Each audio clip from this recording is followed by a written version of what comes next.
Hey guys, we just got back from the Thursday night showing of Sinners. This basically American period supernatural horror film with some prohibition in there and some interesting ideas. And of course, the music, blues music, lots of really good music set in the South United States. This stars Michael B. Jordan as two brothers, twin brothers, and it is he's teaming up with Ryan Coogler again, which this has been a kind of a successful duo before. I was surprised to see at the end of the film, very, very end of the film, there's two after credit sequences, so stay for those, but it's a Warner Brothers picture. So Warner Brothers has yet another good film. Surprisingly, this is a good time. So I wanted to see this to see, should you go out and see Sinners? The trailer looks hyper stylized. I didn't quite know what to expect. That first trailer, they keep things mainly under wraps. I'm trying to avoid a lot of spoilers in this, but I want to let you know, just to get your butts in the seat, that it has some, supernatural elements to it. Basically, these two brothers come back from, Chicago, where they've got a, gangster past, come back home, and then that merges, this kind of mobster, kind of prohibition storyline kind of melds and merges with a supernatural southern horror film, and then you even throw a bit of what do you call this? Music, a celebration of music and really good blues just from the heart and from the soul. And it works. Sinners manages overall to blend things really, really well, and I think Ryan has another hit on his hands. I really enjoyed it. I would recommend that you go out over the weekend if you're looking for another movie to go out and see Sinners. What did you guys think? And right now, there's no popcorn meter. There's no audience rating because we literally just got back from one of the earliest showings, but it is 98% on critics right now. So what did you guys think? I liked it. It was good stuff. I definitely love the way it was shot. He always has a great vision. I love what he does. The music was great. The actors did a great job. Michael B. Jordan, playing two different brothers, of course, did phenomenal. There were some questionable choices and some of the way these characters did some stupid things that were kind of unbelievable or just didn't make sense. Mm-hmm. But overall, it was a good watch. You should definitely go check this out. Yeah, I agree. I think this is a great movie. It's kind of it's a mix of a lot of different things. It's kind of hard to nail down because it's a bit of a period piece. I mean, it could be edited to the point where it has absolutely none of the supernatural stuff in it. Like, there's probably enough footage. Like, it's a long movie, and there's a ton of stuff there. It's like there's incredible music. They do all sorts of really interesting things with it. So I think the majority of people are going to find at least something that they like. I think something like you were saying, it's a little messy. There's some parts that I think that they probably just cut some stuff out because they were bordering on 3 hours and they just were being forced. It felt like 3 hours. There were some road closures, so it took us a while to drive back. That might not have helped. It says 2 hours and 17 minutes, but I can guarantee you this feels more like 2.5 hours to me. Yeah, and so we really have time to set up the characters. Yeah, it's really, really long, and so then when we get some scenes that don't quite make a ton of sense, or it's fine. I don't feel like it's a glaring plot hole, but it's like, hey, I would have loved to know why that character did that thing because as it stands now, I don't have any fucking idea why. I think it's just a plot hole. I think it was just because. Yeah. And I expected more because the rest of the film was at such an extremely high level that those two moments, there's like two moments in the film, and they kind of stand out. It's like a little puzzling there. Now, without spoilers, so the, golly, what was I going to say? A trailer, but. Well, yeah, there's probably new versions of trailers that have come out, but it is just a great fusion. The music is fantastic. If you're a fan of blues, Alex, was the music in this good? Yeah, there was one one scene I didn't quite like. It didn't mesh the way that I think that they wanted to. But I love Delta Blues, and they were really kind of showing off. Yeah, pretty much every single song minus one was hitting. There was one sequence where I think Alex, when we were driving over, he's like, this didn't really work for me. And I was like, at first, I laughed. So it didn't really work at first. But then as it went on, I got accustomed to it, and I see what they were going for. I wish maybe it had more elements to it to immerse you in it. This film is very immersive, by the way. Like, I looked at my watch. It was 45 minutes before we got to this, party kind of thing where they're setting up the whole film. And then there's much more film after that. But it's like 45 minutes to set up. But I didn't actually hate it at all. I didn't feel like the pacing was awful or slow or bad because I was really enjoying the characters. You've got Preacher Boy, who is the son of a preacher, and he just wants to play music and plays the blues. And it's like, what do you know about blues? When he meets another musician that laughs in his face because he's so like, young. You're like 12. What do you know? Yeah, but this guy has an amazing voice. He has a natural talent, and he impresses people. And in fact, it impresses people so much that there are this backstory, and I think it kind of merges a little bit with the video game that we recently played, South of Midnight, where it's like there's these special people that are they said Haints. I had never heard Haints before. That people are so good at this music that they can kind of pierce the veil between worlds, and that's where we get sort of our horror, while this piercing the veil can make the party way more heightened and have stuff from the past and stuff from the future join. But it also somehow attracts other creatures that you may not want to attract. And so that concept was really, really cool. It was. I did like it, but honestly, if it would have just said the past, I think I would have been more okay with it. Yeah. But as soon as it started going to the future, get more like electrical stuff, and I didn't. It sucked me out of it. Yeah. Yeah. We'll talk about that particular moment. It doesn't get too much into that. It's literally just one scene. I'm just talking about the scene. Yeah. Yeah. It doesn't get. I'm just letting people know that what to expect. It's not going to be a ton of future stuff. So basically, I think that it takes some accustoming, getting used to it. But I think overall, I understand what they were going for, and because the rest of the film before it and after it was very well executed, I enjoyed myself very much. But because I was enjoying myself so much, I wanted it to hit harder at certain times. But I will say it has some very impressive effects.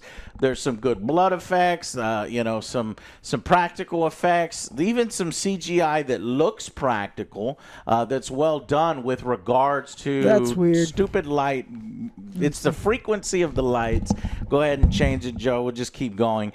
I don't want to spoil it, but pertaining to some of the horror elements, I think it's well done, even when they bounce back and forth between practical effects and CGI effects. I think it's been done unique. The film is a merging of a bunch of different things. It's got a great Prohibition, great brother story, and then it kind of melds into, what were we saying, Joe? With Billy Zane, what was that movie? Oh, Demon Knight. Demon Knight, something like that, kind of in that style. And overall, it worked. It's a unique vision.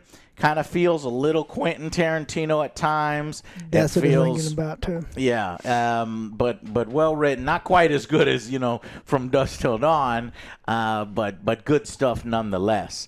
What else can we say about the film without? Trying to spoil, because I want you to go and at first, when I first saw these trailers, I didn't even know there was a lot of supernatural elements. I thought it was just like, I don't know if there was some racists in the area. The Klan would show up, or there's a bunch of black people having fun, and they're trying to start a jukebox, or not a juke, what do you call it? Joint. Juke joint? Yeah, just some, and they don't want them there. But then there was, some dark undertone, and I didn't really pick up on it too much, and I was like, man, I'm just gonna go see this because I like these particular actors and directors. So if you've been staying away from a lot of the trailers and stuff like that, I think you'll be pleasantly surprised. Yeah, I think there's a lot of solid things here. I always find it not a great thing when I was like, I see what you're going for, because that's not and I think there's a lot of times where I'm watching this movie where it's like, I see what he was going for. It didn't quite gel the way that I think that he wanted to. I see what you're going for. It didn't have the impact that you were going for. And he does a lot here. It's an awful lot because, like you mentioned, it's a story about brothers. It's a period piece about the time, and it's a time about the place too, with all of the, you know, the Klan and some of the other things. And so, like, there's so much going on. It just doesn't congeal the way that I think that they were really hoping for it to. And because there is so much going on, there are scenes where there's a lot of excitement and there's a lot of action, and I just don't think that they were done as well as we've seen Ryan Coogler done in the past. And again, it's just like, maybe we cut one thing out, or we figured like it just needed to be edited differently, or make it 3 hours and then actually give us the scenes that we want. But I don't know if Warner Brothers was up for it. Yeah, some reviewers here. It's scary. It's hilarious. I don't feel it was very scary. It's action packed. It's really satisfying. It's a great time. There were two jump scares. Yeah, not too scary for me and not too funny for me. It was more. They also say horny. Yeah, it was horny. Very horny, and there's a bit of a bloodbath, and so I like that. But when we're in the action and I'm going, wait, why you do that? You know, it does pull you out just a little bit. But overall, it overcomes that because you see the artistry on screen, especially with regards to the music and the reverence for the culture, and actually Ryan Coogler's respect for, horror genre and tropes, and he gets to play in that world, and I think he's doing really, really well within that and blending these quite masterfully. It doesn't always work every single time. I wish he had maybe one or two script doctors there that can help with some of the moments that bother us, these two specific moments that we'll talk about in spoilers. But overall, I think it's a great time at the theaters, and with the performances holding this up, you should go out and see it. Let's give it final verdicts. For me, I'm going to go with the 7. Still a good, enjoyable popcorn movie. Go check it out. But the action didn't really have the impact that I kind of wanted. Like, it was fine. It was like it did its job, but you wanted it like do its job and then some. Yeah, again, like we compare Demon and Demon Knight and Dusk Till Dawn. Some of that, like those that are action, more action. It was okay. There wasn't a lot of horror here, so this is like it was just good. Yeah, but it didn't really rely on the horror one a lot either. I don't know. It just No, I got you. Yeah, I wouldn't really call this too much of a horror or like too much action. It says horror/thriller. I don't think they're leaning too hard into it. But it was good supernatural. Kind of hard to pin down the genre here because it does multiple things. I liked it for majority of the reasons why we talked about. But. Yeah, I liked it just a touch more than and it's probably just the music. Like I love the music pretty much all the way through. Yeah. There was some really cool stuff that they did with some folky stuff and some other stuff that kind of gets thrown in. And so I think that the action, like you said, wasn't great, but it was serviceable. Yeah, serviceable. I see what you're going for. You weren't totally successful, but it's like, and then there's a musical segment. It's like, I see what you're going for. This isn't great, but it's like, and then it's like, oh, you're trying to do 100 things at once, and I see what you're trying to do. It's just I can't wait to talk about it. But it's like everything is just like pulling. Like that's the only reason I'm not giving this like a 9 or a 10 because I think that there's so much cool shit here, and this is a really cool movie, and I think you should go see it in the movie theater. It does have the capability of 9, 10. It did, but it just. But our critic brains can't let us, Well, even just sitting down, like, and just going like, man, this action scene isn't like there's a lot of like missed opportunities. There's a lot of like unrealized potential, and I think that's what ultimately this is. You're gonna have fun if you see this movie because I think it's a fun movie. Sure. It's a cool movie. It's missing that little thing at the end to get me over to like a 9 or a 10. So what are you giving it? I give it an 8. 8. Yeah, and for all those reasons, you nailed it. It's fascinating. It's a great watch. It's creative. It's doing its own thing. But when you have these creative ideas and different things, how are each of them elements executed? And because there's so many different elements in here, some are executed better than others. And that's pretty much all we can say. I'm going to go ahead and give this one also an 8 out of 10. I feel it very much deserves an 8. And it's a good time at the theaters. You won't be disappointed, but you'll probably be more like us. Like, we liked it so much, we want it to be even better, you know? Especially when I hear this has a $90 million budget, which is huge, and I'm worried because I want this to succeed financially, and it's going to need to do maybe between 215 to 230 million to break even and start to make a profit. Now, Ryan Coogler has even stated as when they started to do a little bit of budget overruns, he spent 20 million of his own money. I think he really liked the project and wanted to support the project. Maybe even got Michael B. Jordan involved, because that guy got some money too after all of the success with Creed. But I don't know about that part. I know Ryan part especially. And I see the passion behind here, and it's like, yeah, you put your money in it. So I want it to do well. I don't know how it's going to go over, because it's kind of very difficult to, categorize in a genre, but it's an interesting watch. We'll see how it goes over this weekend. And they can always do the thing where they just sell it to themselves and put it on Max, because that's what all these content people WB, do. it is Warner Brothers, so it'll end up on Max at some point. But I do think you should go in theaters. Yeah. I think the music alone is worth it. Stay afterwards.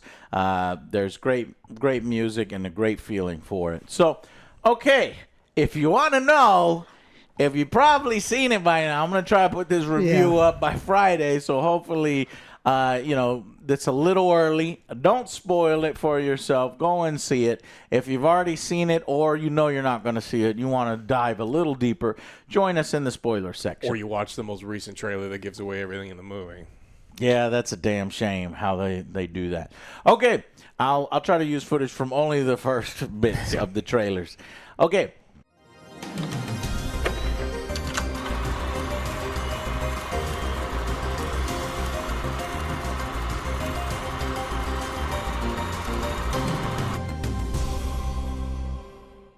Hey guys, welcome to the spoiler section. So, if you who wants to didn't take it know, over? Vampires. That's what it was. Yeah, they were at Vampires first alone. they were calling them haints. That's a haint.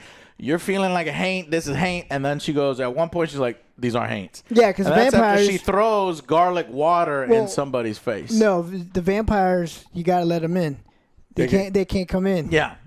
That's well, how she she still said. thought that they were like that gave her the first clue, and then when she throws some garlic on some person, and they're like, these are vampires, and so we get a vampire movie. So we get From Dusk Till Dawn. They got the sharp teeth. They got rising from the dead after you get bit by another vampire.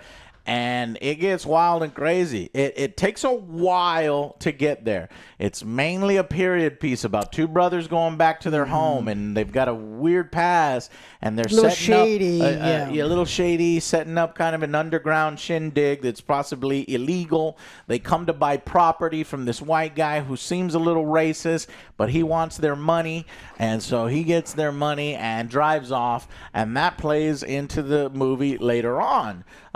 But mostly they're trying to be stealthy about setting it up. They gather up some childhood friends, which is the preacher boy, who is a great, kind of surprised the fuck out of him, actually. I really love this moment. This is a really awesome, genuine moment. I was just as engaged, where preacher boy, they're in a car, and as they're driving to one of the venues that they're going to get, he's like, well, play a little bit for me. Let me see what you can do. And he is really good, and you can see it on Michael B. Jordan's face. And they let the whole thing play out. He's like, holy shit, we will make a lot of money. And then they go and pick up at a train station this older gentleman who's definitely screams the blues. And, that's the one that laughs at the preacher boy because he hasn't heard him yet. And they just kind of put together his motley crew. I started kind of chuckling on that one because it reminded me of Dewey Cox. I don't know if you ever seen that one. It's like, what does he know about the blues? Yeah. And then Dewey Cox's little boy, when he starts singing about the blues, but he's got like an old man's voice. He's so good. This guy's voice is very unique and different and deep and perfect for the movie. It's great. I think what's crazy about this is if we start going through like the backstory of these guys, it sounds so interesting. It's not totally like they were abused by their father on a plantation. They escaped. They go fight in World War I. They come back. They work for Al Capone. They're gangs. They're gangsters in Chicago, and then they come back to Mississippi because they've robbed. What? And then so they've robbed the two rival gangs, an Irish gang, and it's like, wow. So they got Irish beer, and then they got. But the problem is, I just gave you about as much time as the movie spent on some of the backstory.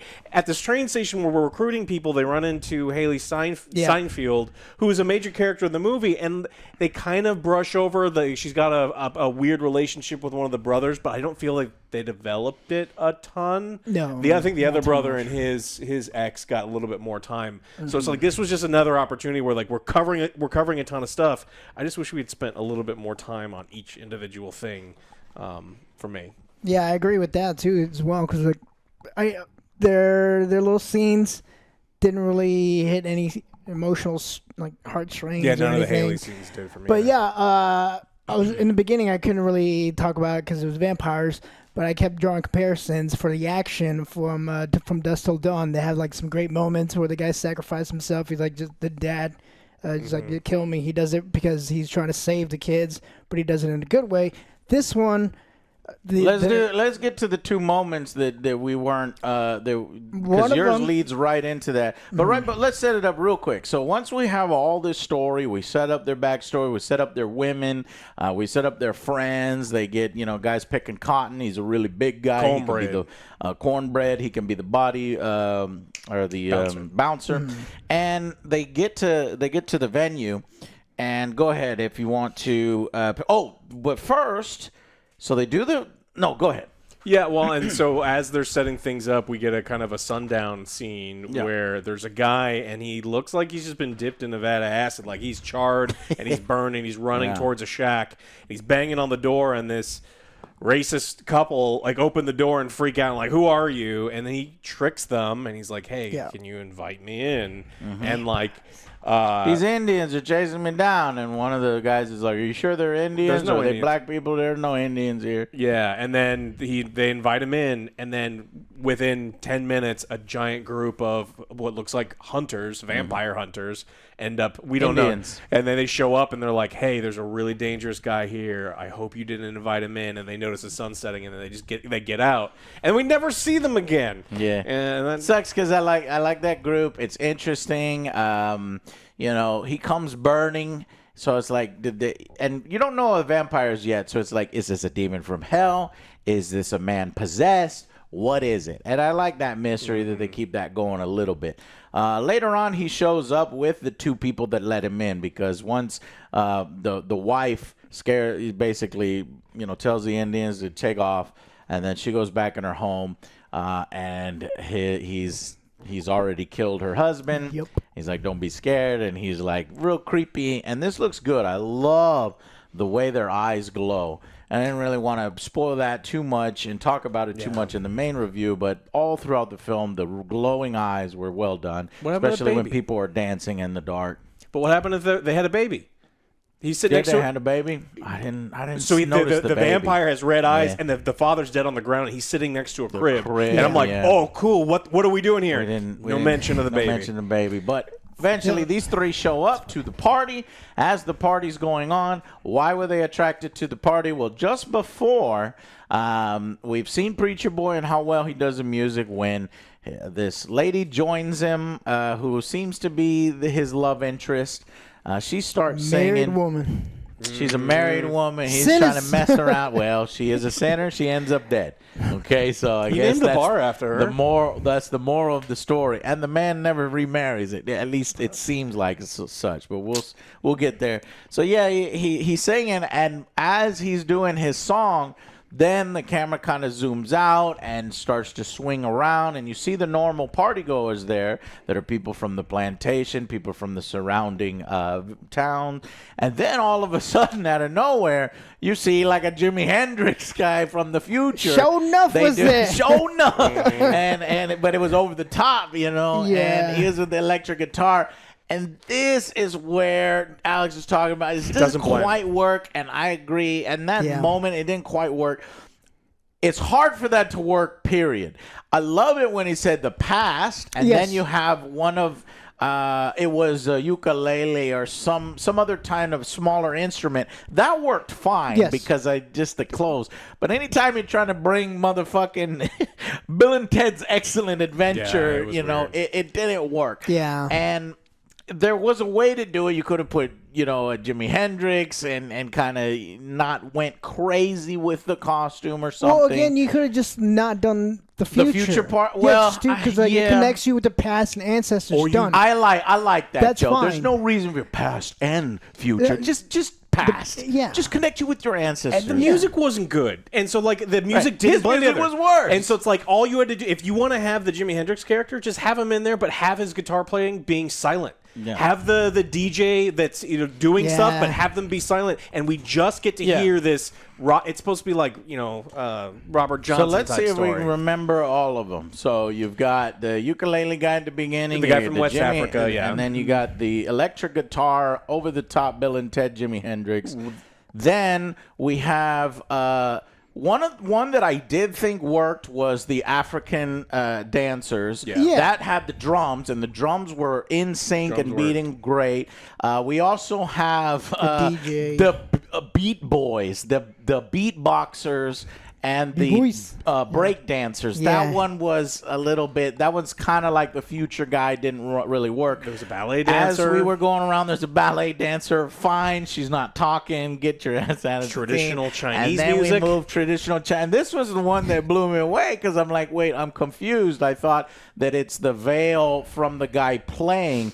And in the beginning of the film, they show that different cultures have these different gifted individuals that do the play, but it would surround all your culture's music. But I guess it's whoever is they present. got like hip hop, so there's because there was some Chinese dancing there, present, and twerking, and we have the Chinese dancers, and then we even have a fucking Chinese wushu warrior. It's like, well, wait a minute, that's not music. Why is there a random guy going kung fu? Stop that, because now you're getting a little ridiculous. Like, I'm on an acid we also trip, went. man. We also went to the what was it? It was the gangster rap, and I actually like that one. I like, and actually, what was playing was kind of working with the rest, but. It's it's definitely mixed. The sequence is too long. Now, how do you make this sequence work? I like Joe's idea the best. You just say, hey, none of the future stuff. You just do a bunch of past stuff. That would have cut some of it. And it would have cut it down, and there's plenty of music that you could have done, and that's fine. If you had to do the future stuff, then maybe... I don't know. There's a way to film it where the camera either shakes or kind of zooms in, and you can feel it's almost like casting a spell, where it's more supernatural, or there's an extra element to it that makes it all about feeling and sound, rather than it being more like they're physically here and they're just blending in and everything, and the camera's going to each.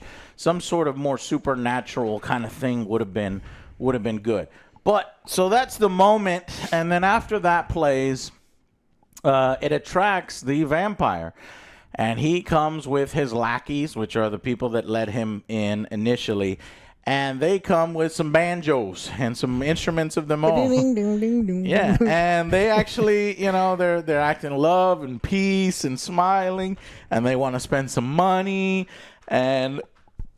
One of the brothers, they're called the Smokestack brother, because one brother's called Smoke, the other brother's called Stack. Stack kind of is thinking about letting them in because they haven't really cleared all the money, and Smoke's a little upset because he's like, stop taking all this, wooden coins and all this like other tender instead of dollars. But Stack has a point. It's like, man, these are hardworking people. They're not exactly rich people. You got to kind of reel them in first, what they said. and then go. But later last. on, they do say it's probably not going to last more than 2 or 3 months at this particular rate. Yeah. But that's why you grow from there, and hopefully they could grow from there. But this is more like a one-night movie. Yeah. You know what I mean? I didn't kind of expect that. I expected multiple nights before the races would show up and the clans would show up. But they're under siege almost immediately by the demon who asked to be let in. And, initially, who do they send out first? They send out no. They basically tell them to fuck off. Yeah. They play a little bluegrass song, and they're like, "Yeah, It's actually well done. it's a cute song, It's but hilarious. we get the hell out of here." It's And they're like, this- "Okay." you- You're in the wrong spot. So they're gonna let him in for the color of the skin, and he was making some good points. This vampire actually throughout the film That's what does gets make you, Joe. some really good points That's what gets you. because the idea of vampires is that we're all together, we're all one, we're all gonna live forever. I don't care if you're black, white, Hispanic, doesn't matter. You all serve one purpose. You're the my undead. purpose. Yeah, and it kind of reminds me of Nurgle, from Warhammer. Alex is a Nurgle player, and I'm a Zinj player, and then there's Slanesh. But anyways, so it's like, join us. There's kind of a brotherhood and a togetherness that, It's about family. it It's is soup. somewhat appealing because you don't have to worry about all never this feel shit. pain again. Never feel pain again. You have the power to take on bigots and racists and all this other stuff, and you'll be interconnected because as soon as you die and join the cabal, all of your memories get shared to the other person, and they know all the other person's memories. So it's like, geez, That's Alex's embarrassing. dirty- very alluring. Alex's dirty And I'm like, mind. just fucking join them. Everybody become vampires, and then unleash the vampires on Your the clan. soul won't go to heaven. and then You're just stuck in overrun the purgatory. earth with vampires. Let's not worry about that, Joe. Then you'll Let's never not worry feel the about that. warmth of the sun. Well, you already don't. I don't give a You fuck already about the don't. sun. Let's just run around I and like have the fun sun. and have powers. And it's also disappointing. At one point, we see him take off. We see him fly, but it cuts the shot before we actually get to see what we don't happens. get to see what they do. And we never see him fly again. And I was disappointed with that because I could have swore I saw a different trailer shot where he's floating and just moving, but maybe that was my imagination. So anyways, they tell him to fuck off, but eventually Stack's girlfriend, who he's trying to Barry, get rid I of and think. prepare and just kind of get away from him, but she won't, goes out there and sees if they're good people. And They bite her ass. yeah, as they play a little song for her, it's real friendly. But you can notice that as he's talking to her, he's drooling and his eyes start to glow. And she's like, "Yeah," and she puts the gun up. She's like, "I'm out of here." And Boy, she just said, that's when they reveal. Can I come in? It's like, fuck, they got her. Yeah, and so they bite her, and then she gets, because she's already been inside, and so they let her in, and she just kind of starts the chain reaction. She gets the first brother. They have sex first because I don't know why. She's a horny vampire. Yeah, She just jumps in there and she is super horny and it gets stacked. Vampire's supposed to And be initially, seducing, all right? it's true. Preacher Boy was hearing through the door, and they were all like, "Yeah, bro," and they don't want to interrupt, and unfortunately, But the harmonica guy's like, oh, yeah, he's in there. Go ahead. I like that. He's laughing He at him, opens, yeah. he's like, they're right there. They're right there. He's like, "Oh, looks like they're busy." Just fucking with each other. Yeah. I like there's a good friendship interplay is. between these characters. It's genuine. You feel like this is a lived-in world, and these people know each other. But eventually, Stack is like, "What the fuck?" Or Smoke is like, "What the fuck?" So he goes in there, But at that point, Stack is his neck is being ripped apart by this vampire, and he pulls out both his double pistol, pop, pop, pop, pop, pop, and that's actually kind of one of the most visceral action scenes in the whole thing. She He just gets does up and use laughs and run guns away. later on, but like that, it just loud while the party's going on. Then the party stops because of fucking.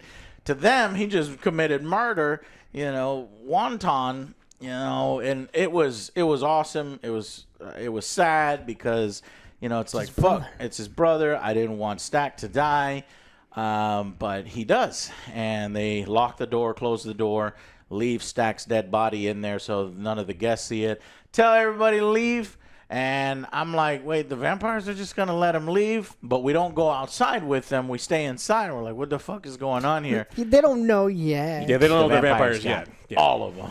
Yeah. So as they were trying to figure things out in there, the vampires were doing their thing. And now you have all of the people. So I thought this was going to be, we're going to band together and we're going to fight the vampires, and you're going to have people dying left and right here. But no, the entire party goes outside except for our main characters, and they all get immediately killed off screen and turned into vampires. And so when they come back, And so far, all of the music has worked and everything is working. The one musical scene that didn't work for me, and it's weird, even less so than the breaking the veil, was the vampire Irish dance. That, I really love the visuals, but it's like, why? Why are you doing it? But I think it's because of the it's like what community Alex was saying. idea. I know what you're going for. Yeah. but- So he's doing his Irish thing. I'm like, I don't know why you do this. And then, but I like the visuals in the back because that's where you're seeing like blurry people in the darkness with their eyes glowing, and they're vampires and they're moving all fucked Yeah. up. It's great. And there are several comedic scenes. The bouncer is kind of led away, and you know his interaction on being let back in. It's like, give me permission to come back in. And bitch is like, why would you need to fucking? You've been coming in and out every all Why would night. I need, bitch? Why Why now? I need to give you permission? And you know I think it's Smoke's girlfriend is into the mystical stuff. She's like a witch doctor or something. She gives little kids some kind of potion and yeah. things, and you know, and she's like, nah, there's something. You're a vampire. You're a He's vampire. like, no.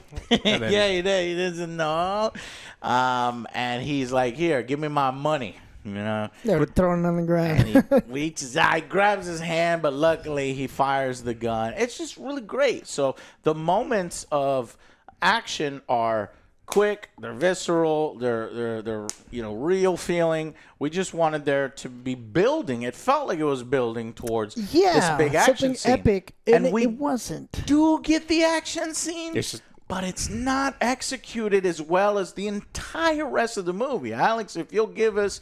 So it's led because the Asian lady who runs the general store with her husband was also acting as a bartender. And as this shit was going down, as you know, people were dying, her husband and her was like, let's get out of here. We just showed up to help the party. We didn't sign up for this. Husband goes out at the same time the other people go out. You know he did. Yeah. The vampires were like, hey, we got your husband. You need to come out here. We actually don't want, I'll let all of you live. We only want the kid. And the whole point is it's like his music, and because the demon guy's been alone for a long time, he said. Right. He's like, I want to pierce the veil, and I want to get my friends here. And he wants to invite more demons through. And so they only want the kid. And they're like, no, we're not going to give you the kid. So he's like, okay, well, I'm just going to go back to town, and I'm going to eat your daughter, and I'm going to do all of these things. And it really gets in her head, and she freaks out. And then after She is ready for war. yeah, she makes a bunch of weapons, and she's like, we should fight them. And then everyone's like, there's 5 of us and like 400 of them. You're Yeah. stupid. Yeah, it was and dumb then as fuck. they tried to, hold her back, but then she just screams, come on in. Oh, yeah, he covers her mouth. Smoker's trying to cover her mouth. She bites it. I'm like, oh, I swear to God, if she screams, come on in. And then that's when the barn doors, and then the lead vampire comes in, and they all rush. And the way it's filmed, originally there was like 100+ party goers.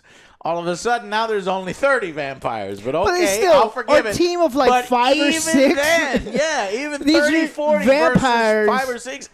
And each of the characters there are important. They've had their bits. Yeah. They've had dialogue. And so I thought, well, shit, what they should have done is had a few generic people, what do you call it?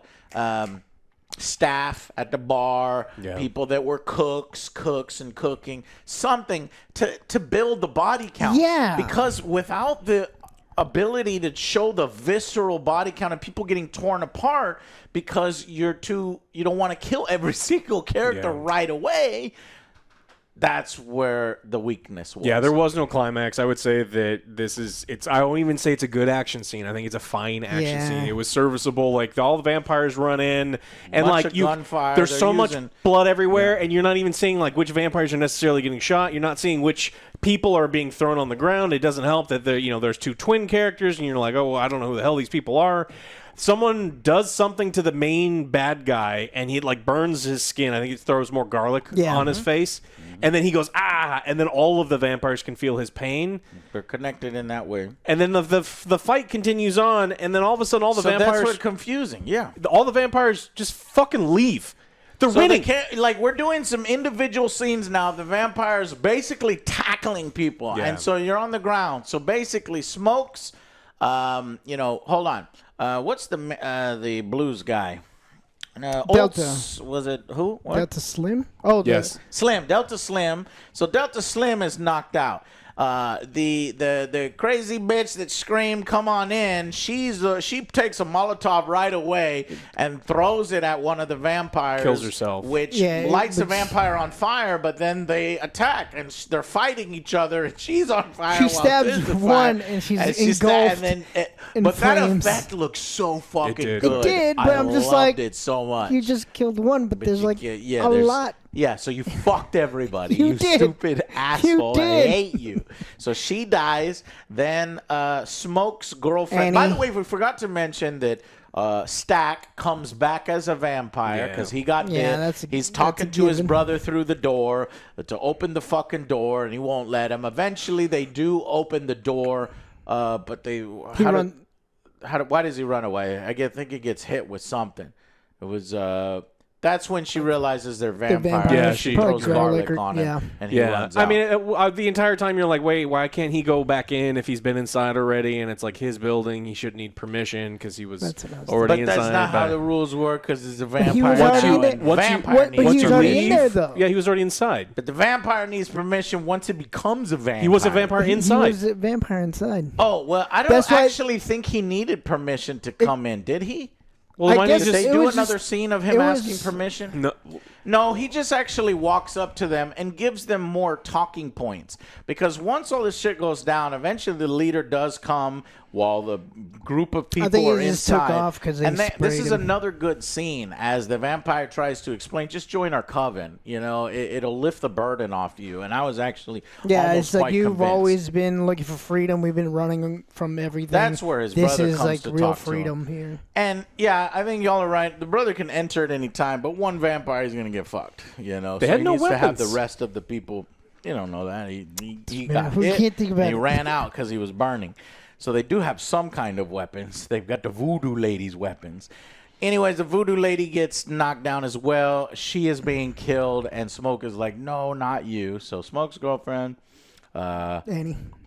Yeah, great. He's like, she also said, "Look, if I get bit, you have to promise to kill me because I don't want to turn into one of those." And so he has to kill. He has to kill So her. yeah, so once he kills her, They all run away. Mary and them was like, "No, why'd you do that? No, she can't be with us," and they run away. So Mary, the girlfriend of Stack, and even Stack himself, they're winning. Like, no. But they're like, "No, why'd you kill her? We wanted her to they join," ran. and then they just run. And they run away, and we don't know. Well, because the main villain kind of walks out too, and it's like, why is all of this happening?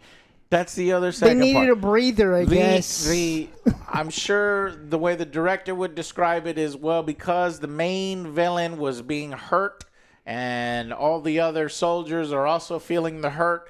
It's a momentary retreat, but it doesn't make any sense because they would be dead in that moment. There was enough, and you even see a shot of some of the vampires still waiting outside. It's like, why didn't y'all rush in with the rest of the vampires? So that part doesn't work. Yeah. So they retreat. The surviving members retreat upstairs, and this is when Delta Slim is like, he slices his arm open to like lure them. There's the second dumb moment. To lure them to him. It's like they're already lured. They're here to kill the five of us, period, and only. And you don't need to slice your arm open. And then in some grand gesture to sacrifice himself that he doesn't set up, doesn't explain, and doesn't make a whole lot of sense because no one gets away. It sucks. And then he just gets eaten. And I thought he was setting up an explosion. a grenade or Me something. too, because A again, I was Molotov thinking about cocktail. From Dusk Till Dawn. He's going to take down several vampires because earlier in the film, he's like, look, Sammy's here or Delta Slim is here, and I've danced with the devil before, and if he wants y'all, he's going to have to come through me. And so it's like, okay, he's going to have a moment. But his moment is not executed well. Yeah. He should have at least, if you want to do it like that, at least let him, get him set up, and he's doing it.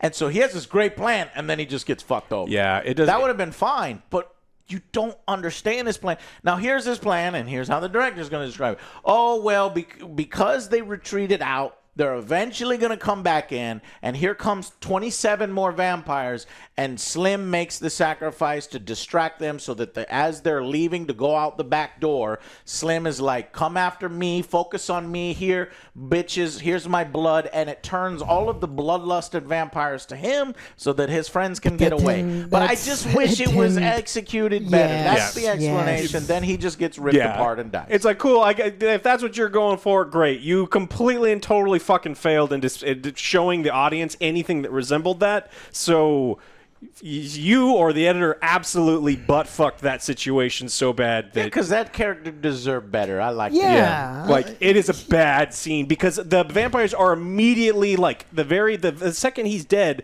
they're already fighting the people upstairs, and there's also vampires outside, so there's no, like, escape. And by the end, almost everybody dies. So if it doesn't matter, these chunks of vampires don't matter, blow up 27 of them. Yeah. You can. There's no reason not to. Give him the glorious death. They're family. Oh, but I don't want to do the trope that everybody does. No, you do it.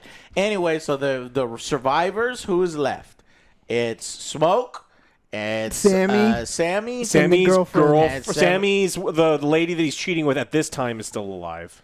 And they're all going upstairs, and they're going to try to go out the back, but unfortunately, the flying, we don't see him fly again, but he's already there at the back door waiting for him, the leader vampire, and attacks with Stack jumps at Smoke, and we have a brother-on-brother fight. Yeah. While somebody take it. Well, the lady that Samuel was cheating, with, she dies, but Samuel's able to jump out. He grabs the guitar and he leaps the down. singer lady. Yeah. She unceremoniously dies. Yeah, she just gets her throat kind of ripped out. She was sexy cheating time, on her fucking husband. She was a sinner.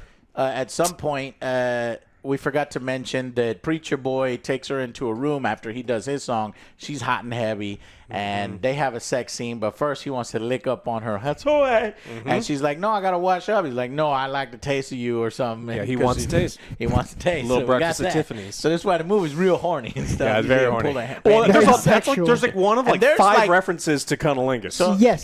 They're real serious about eating pussy here. They even have that sound design going. It's a stir in like the macaroni real. and cheese. Right, they do real. Okay, now keep going. Yeah, and so the devil guy grabs him, and his claws are now real big, scratches him across the face, and he's pretty much like, "Hey man, we're going to assimilate you. Everything's gonna be cool, no pain, everything's awesome." The kid starts to pray.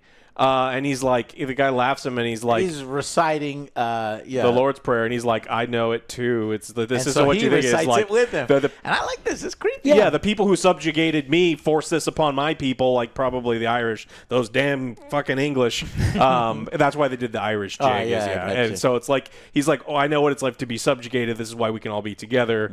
And then we kind of go back between Smoke and his brother, and they're fighting, and then kind of unceremoniously, and again filmed in the stupidest fucking way, because logistically we know that the building is over there. We know it's like a 15-foot drop from the window. Preacher Boy almost broke his leg jumping off. Yeah, we know that all of the vampires are in front of the building, and right as the guy is about to get bit, Smoke comes up and stabs the vampire in the back because he has and to. You're like, what? Who killed the main vampire? And it's just like, if he's going for it's like, oh, it's a vampire trope, or it's a horror movie trope. It's like this didn't bother me. I liked it. It's fine. How did he get there? But I don't give a fuck because there's a few.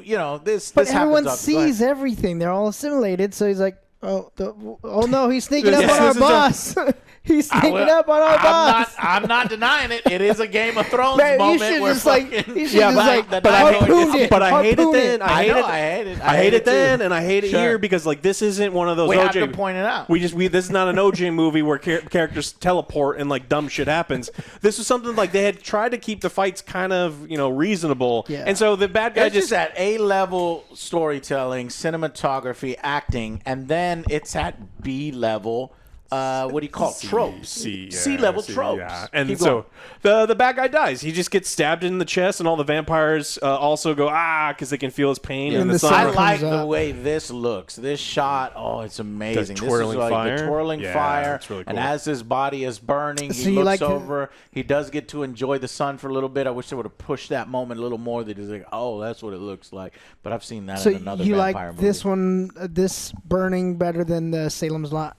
I like this burning better than Salem's Lot. Oh, It was Yeah, remake? remember? fuck that. I didn't watch movie Remake. theater That one? was terrible. Yeah, that's the one that you're probably talking about. Yeah, It's like that was a shitty one. This is a masterpiece compared to that vampire movie. But yeah, I do like the burning scene. The burning scene was really cool.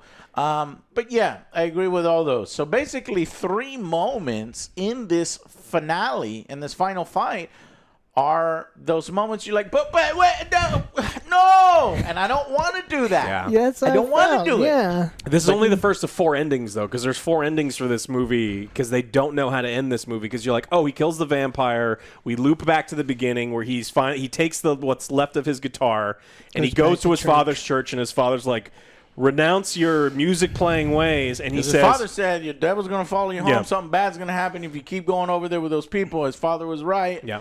But he's like, let go of that guitar. and he can't do it because he's going to grow up to be Buddy Guy. And so instead, he takes his guitar and he hits the road, and you think the movie's going to end. But it can't end because Smoke is now alive, and Smoke was told casually in passing by a vampire that the guy who sold them the place is the new head of the clan, and the clan's coming to kill you tomorrow. Yeah. And we set up this whole action scene. I like this action. Oh, it was great, but it was Yeah. it was just weird that This- it was like the movie ended and then the movie ended. I'm okay with that. This is, because I don't mind giving closure to some of these other scenes. And I think they eventually wanted Smoke to join his girlfriend. Smoke has a subplot that he has a dead baby with his girlfriend, and when he crosses over, he's going to join them. And they do that veil crossing over where he's just like, he's got his machine guns, and all the clan shows up with all their guns to murder them, but they get ambushed by Smoke. Cool action scene, just goes crazy. All of his friends and family are dead. I believe the fact that he's just going to stand there, take a bunch of bullets. Yeah. He gets He hit only doesn't care. once through the gut, but it's enough to kill him. And he takes the Grand Wizard, who's kind of limping along, and he's like, I'll do anything. I'll give you money. And you think he's going to shoot him, but he doesn't. He falls down. He's like, oh, no, fuck, please, no. Don't run out of gas. Yeah. Just do one. Just do the one. But, as he's running out of gas, he looks over, and he sees The baby crying, and then he the- looks and sees his wife. his wife's big old titty hanging out, and she's like breastfeeding for some reason. And then he goes over to get the kid and do the cradle thing.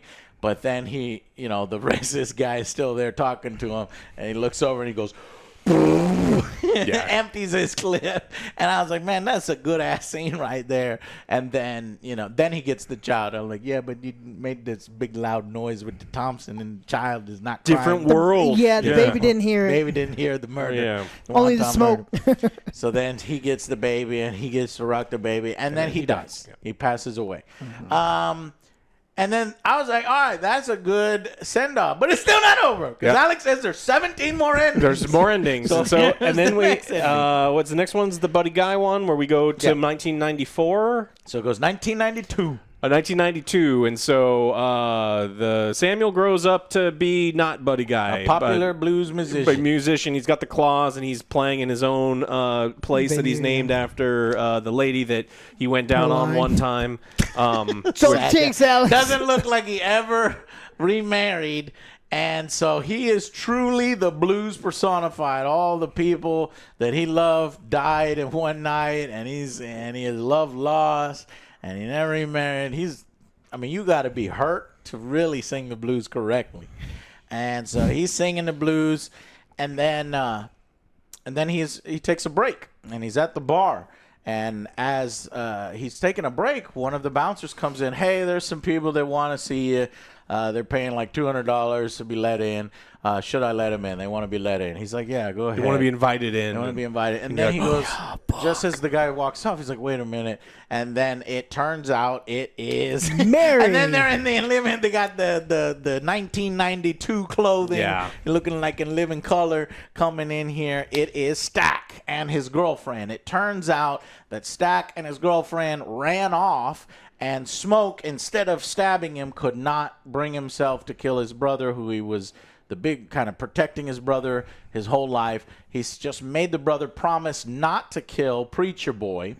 And so I like this, but at the same time, it has to be this thing where they go from these murderous psycho vampires that are possessed and angry that their spirit can't, go on, and that's why they're evil, to chill vampires who just enjoy life. And this is where we get Vampire in Brooklyn, right? And this is where we get Eddie Murphy's Vampire in Brooklyn. Yeah, and so you got that kind of vibe. And he told me not to, my brother told me not to kill you. And then he's basically, can I hear you play a song one more time? And I hate this digital shit. It just doesn't hit the same way as hearing blues in person. And that's fucking legit. If you don't think you like blues music, you need to hear it in fucking person. And so he does the little song, and it's another great moment. So, I mean, if you're going to have multiple endings and keep the thing going, have them be good scenes like this. And so he plays the song. Stack and his girlfriend don't kill him. They just walk off. Yeah, they're like, hey, you sure you don't want us to turn you into a vampire? And he's like, yeah. no. He's Yeah. like, no, Turn he's forever. not good. He's like, I'm good. But he's like, I don't hey, want my soul to be damned. before we all, everyone died and stuff, that day, was the best day of my life. Was I like that. Was Yeah. that for you? And he's like, yeah, because I got to spend the time with my brother, and it Get was some flashbacks. Yeah, and so it's like, it was Last nice. time we but, saw the sun. yeah. Yeah, so you're looking for good in a horrible tragedy, and it all fits with the blues. It fits with the characters. It fits with this and that. They leave, and then the credits roll. If you stay all the way if this one you can leave. We were the only ones that stay. If you stay all the way to the end, there's another one. Yeah. And it's him as younger Preacher Boy. I guess at some point, when he left his father, he came back. Well, he didn't have the cut, so it's before the... Oh, it's before everything. Yeah. And he's just practicing. Then he's just practicing. He's playing his This blues. Little He's Light playing of Mine. This Little Light of Mine. And it is a great rendition. Yeah. This Little Light of Mine, it's like, yeah, that's a little kid's song. It's not going to be great. And then he makes it great. So I was like, all right, another great thing. So this is why we think you should see it. It's fucking awesome. It's well executed. But again, I still wanted more of the action because I wanted either to be like it was in Dusk Till Dawn, or kind of lean on more of the horror. I think but it because wasn't a lot of horror. Yeah. This is. I think I don't need it to be scary, because when you involve vampires, I'm never scared of vampires, ever. There's not been a scary vampire movie to me. None. It's more actiony. It's more atmosphere.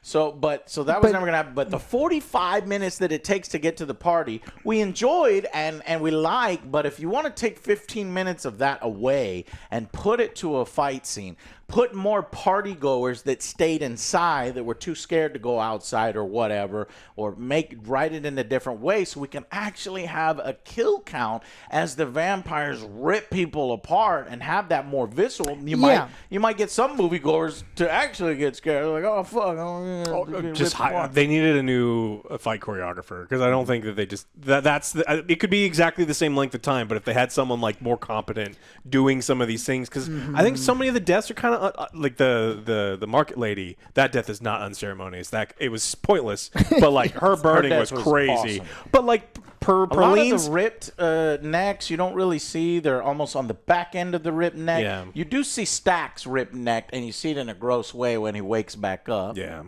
But like Perline died, and it's just nothing happens. It's like that. Perline? Yeah, she's the girlfriend, Samuel's girlfriend. Yeah. And it's so important to him that he names the bar, and he goes his whole life. Yeah, we don't actually see her death either. That was when he takes off as a flying vampire, and then they cut the scene. You see her throat get ripped, she's but like, that's go, it. And then go. yeah, that's it. But then we see her as a vampire when he's getting choked. Yep. Perlene is the That's I him. thought you were talking about the other one. Sorry. Oh, What's the other Mary? girlfriend? Mary. Oh, Yeah. Mary? Okay. Yeah. We don't see Mary. She splits. Yeah. She splits. So Perlene. Yeah. Perlene was just unceremonious. She's a sinner. That's She's it. a sinner. Well, I mean, it's like think of everyone who sinned in this movie, and they all kind of got what was coming. That's to some them, good right? misdirect. They were like, well, why didn't that one guy who got killed inside, because they looked at it's seemingly a big blood pile and this dude dead, and they're like, we got to get him out of here, and they throw him out. But it turns out he wasn't dead. He was just drunk, and I guess he was sitting in his own piss, and they thought the piss was the blood. No, it was What some was other it? substance, yeah. like maybe molasses or Something that something. fell Because he next to picked him. it up and it's like black, so it's got to be like molasses or oil or So something. it's another little funny scene when he's out in the outhouse and he's about to get killed. He gets eaten. He gets eaten. But yeah, otherwise, good. I don't know if they plan to do a franchise out of this. I don't think so. I think this is one of those one and done kind of complete story with multiple endings.